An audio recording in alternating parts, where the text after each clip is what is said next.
Hello guys, आज की जो पेपर प्रेजेंटेशन है वो 10th क्लास का उर्दू का पेपर है।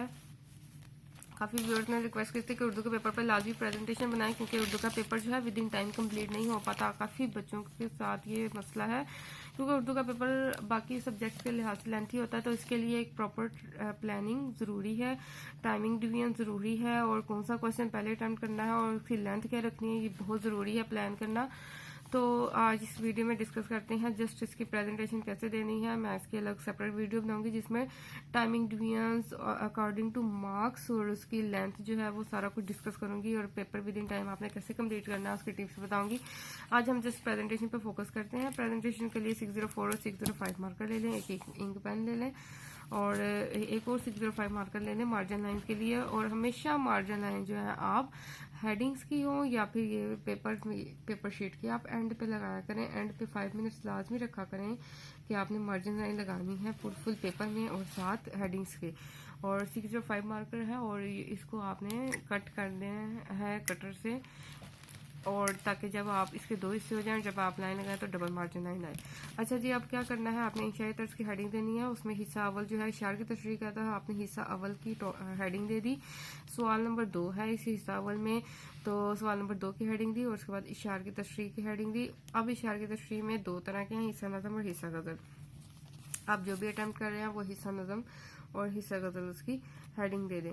अब आपने इसमें से 4 में से 3 अटेम्प्ट करना होता है आई थिंक सो। तो आपने क्या करना है, जो भी अटेम्प्ट कर रहे हैं उसका पार्ट मेंशन करें, और जो शेर है उसके आप स्टार्टिंग 2-3 वर्ड्स लिखे डॉट कर देंगे, सिर्फ एग्जामिनर को बताने के लिए कि मैं इस शेर की तशरीह कर रहा हूँ।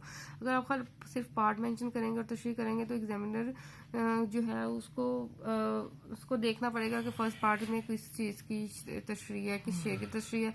तो आप जितना एग्जामिनर को ईज फील करवाएंगे पेपर चेक करते हुए, जितना वो आसानी फील करेगा चेक करते हुए, वो उतना ही खुश दिली के साथ आपको मार्क्स देगा। तो आप ज़रूर इसकी जो है स्टार्टिंग 2-3 वर्ड्स लिख लें और तशरीह कर दें उस तरह। नेक्स्ट पार्ट मेंशन करें, और जब भी नेक्स्ट पार्ट स्टार्ट करें आपने एंडिंग लाइन नहीं लगानी, आपने जस्ट एक लाइन स्किप करनी है और नेक्स्ट पार्ट की जो है हेडिंग देनी है, और स्टार्टिंग 2-3 वर्ड्स लिख के शेर की तशरीह कर देनी है। और जब आप हिस्सा नज़म कंप्लीट कर लें उसके बाद आप एंडिंग लाइन लगा दें। इस तरह फिर हिस्सा गज़ल में भी आपने सेम यही पैटर्न फॉलो करना है। नेक्स्ट आ जाते हैं हिस्सा 2 में।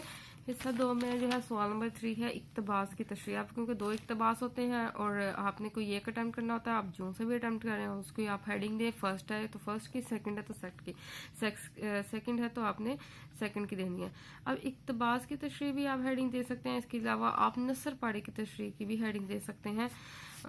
तो यहाँ पे आपने हवाले मतन बताना है, क्योंकि इसके भी मार्क्स हैं। क्वेश्चन में पूछा होता है कि तो हवाले मतन दें, यानी मुसन्निफ का नाम और सबक का उन्वान लिखें और ख़त कशीदा अल्फाज के मानी। तो मैंने उनकी हेडिंग बनाई है हवाले मतन, उसमें मुसन्निफ का नाम और सबक का उन्वान की सब हेडिंग दे 604 से।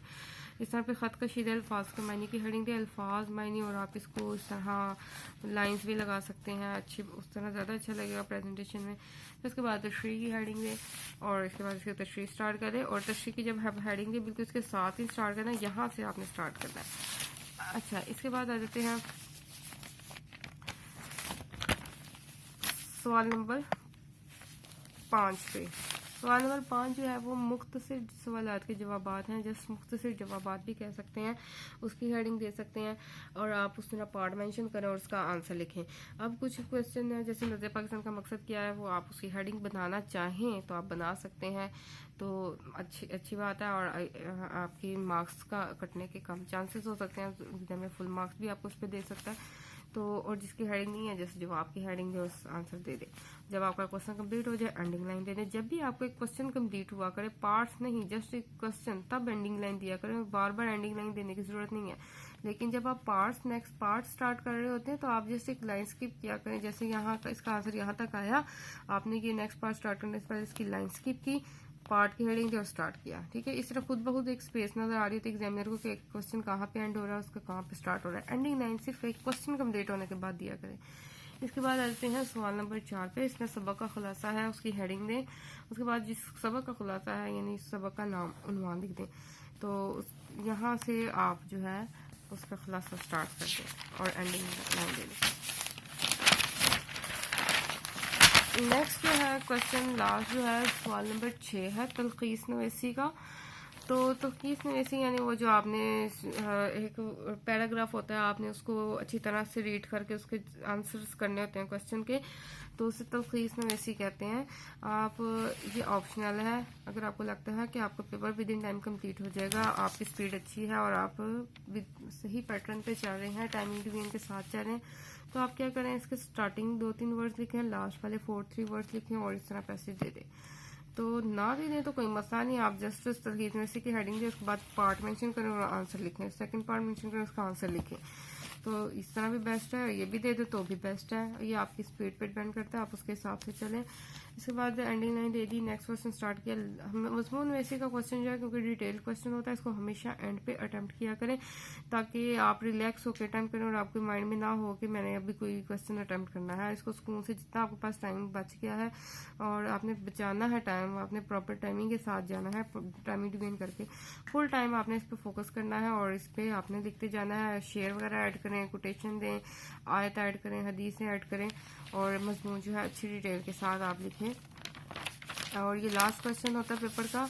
अब मैं नेक्स्ट वीडियो में जो है 9th की भी और 10th की भी उर्दू के पेपर की टाइमिंग डिवीजन्स और लेंथ जो है वो बताऊंगी, ताकि आपका पेपर कभी भी उर्दू का इनकम्प्लीट ना रहे एग्जाम्स में, उसे भी ज़रूर देखिएगा। और वीडियो को लाइक और शेयर करें, अपने चैनल को मेरे सब्सक्राइब ज़रूर करें और अपना ख्याल रखें। Thank you so much. अल्लाह हाफिज़ गाइस।